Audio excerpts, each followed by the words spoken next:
Adverbially challenged. Well, there's a strange concept. I do apologize right off the bat for using notes, but you'll see why I'm going to have to do that partway through. Part of your presentation, or your skill in presentations, is choosing the right words. We think of Toastmasters a lot as being able to get up and speak without stammering, stuttering, all of the things that go with the physical presentation.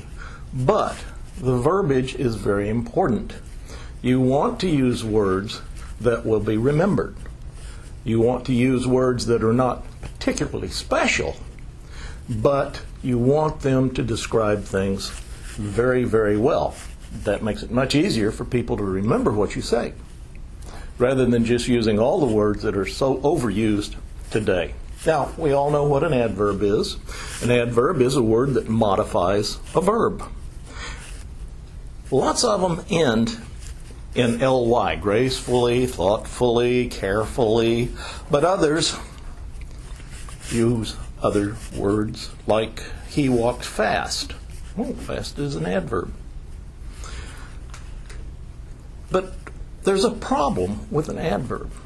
Adverbs mask your ability to come up with a better word.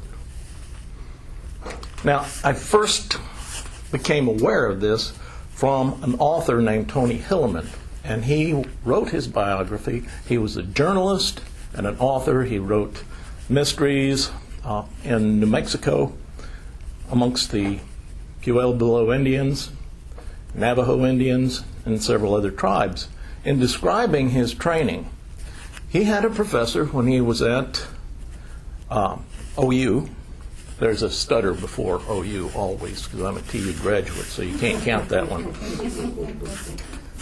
Who would grade off any time you did a composition that had adverbs in it. The reason for this is adverbs modify an overused verb. You can say, he slowly walked across the street. All right. You can say, he quickly walked across the street, or carefully walked across the street. It's all different ways of looking at just walking across the street. But think of the English language as a mountain of words that are not well used. What can you say other than carefully walked or slowly walked?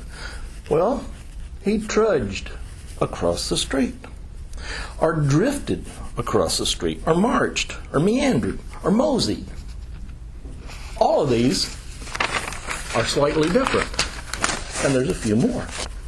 He can bounce or bumble across the street, fly, float, or falter, cruise or clatter or limp, lumber, lurch, hasten, hike, hobble, and you get to the S's, where you can sashay, saunter, shamble, shuffle, skip, slug, stagger, stalk, step, stomp, straggle, stray, stroll, strut, stumble, and swagger across the street.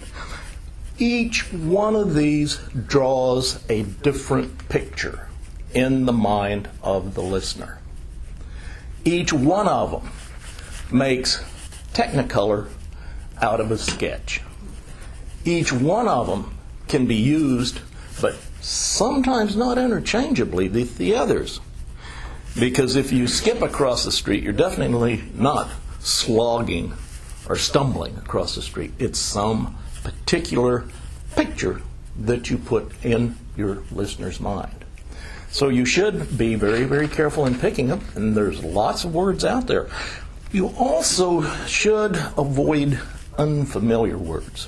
In one presentation at Toastmasters, I used the word egalitarian, and it's a very useful word.